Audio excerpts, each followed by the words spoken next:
Giovedì 14 febbraio 2019, una data che per il Veneto potrebbe diventare storica. Alle 19 è convocato il Consiglio dei Ministri, tra i punti all'ordine del giorno la bozza dell'autonomia della Regione.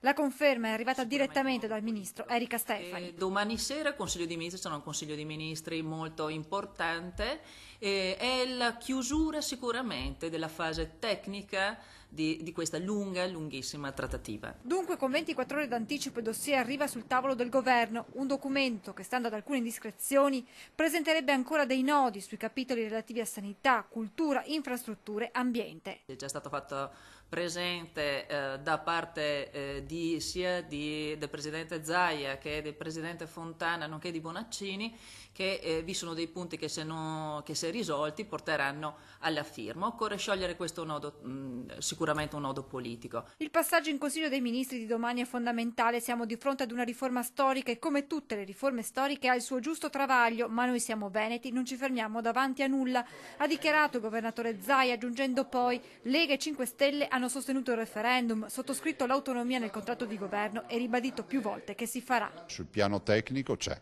tutto, perché oggi abbiamo una bozza.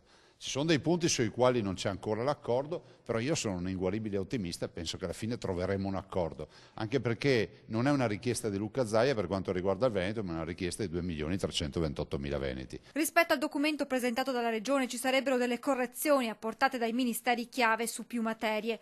Mancherebbe il via libera del Dicastero delle Finanze sul sistema di compartecipazione ai tributi e l'autonomia tributaria, frenata anche nel capitolo sanità, per cui la Regione potrebbe gestire l'assetto istituzionale e l'organizzazione ospedaliera, i neolaureati in corsia e i ticket. Per quanto riguarda invece le infrastrutture, il no dell'esecutivo potrebbe arrivare per la regionalizzazione di linee ferroviarie locali e per il finanziamento del TPL. Correzioni che potrebbero mettere in discussione la stessa intesa. È scritto in Costituzione che una regione può chiedere le 23 materie. Ricordiamo ai cittadini che in Costituzione c'è addirittura l'elenco delle 23 materie. Quindi noi abbiamo fatto un referendum per le 23 materie, continuiamo a chiedere le 23 materie, siamo a disposizione, però è un'intesa. Roma non deve prevaricare il Veneto non deve prevaricare Roma. Soluzioni anacquate ovviamente non ne sottoscrivo.